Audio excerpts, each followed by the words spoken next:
Selamat malam, terima kasih atas kesempatan yang diberikan kepada saya. Perkenalkan, nama saya Marta Yulita Olin, NIM 13211210206A. Di sini saya akan menjelaskan materi dari mata kuliah biokimia tentang protein. Saya akan menjelaskan yang pertama struktur dasar protein dan asam amino serta fungsinya secara umum. Kata protein berasal dari protos atau proteos yang berarti pertama atau utama protein adalah polimer yang tersusun dari asam amino, dan protein merupakan komponen penting atau komponen utama sel hewan dan manusia. Oleh karena sel adalah penyusun tubuh kita, maka protein yang terdapat dalam makanan berfungsi sebagai zat utama dalam pembentukan dan pertumbuhan tubuh. Struktur protein merupakan sebuah struktur biomolekuler dari suatu molekul protein. Setiap protein, khususnya polipeptida, merupakan suatu polimer yang merupakan urutan yang terbentuk dari berbagai asam amino.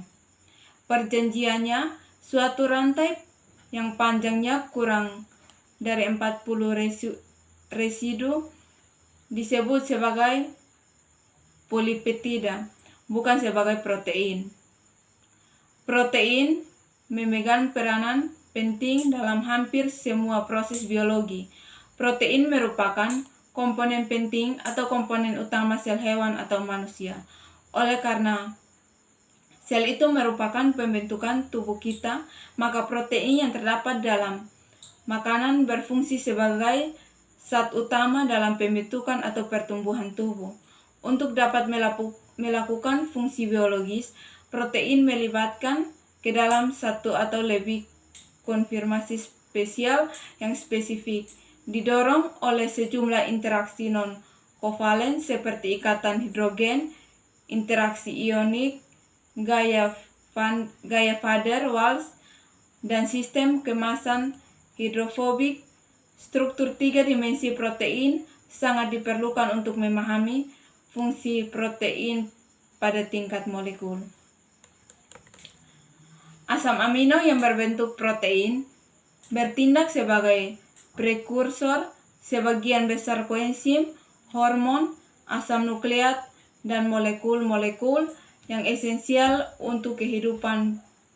Protein mempunyai fungsi khas yang tidak dapat digantikan oleh zat gizi lain, yaitu membangun serta memelihara sel-sel dan jaringan tubuh.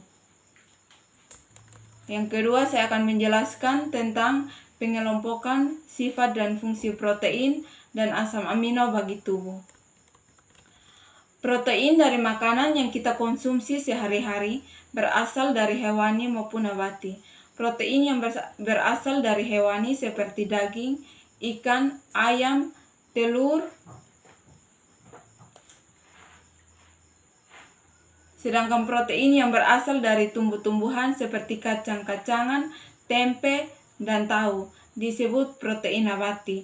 Dahulu, protein hewani dianggap berkualitas lebih tinggi daripada menu seimbang protein nabati karena mengandung asam amino yang lebih komplit, tetapi hasil penelitian akhir-akhir ini membuktikan bahwa kualitas protein nabati dapat setinggi kualitas protein hewani.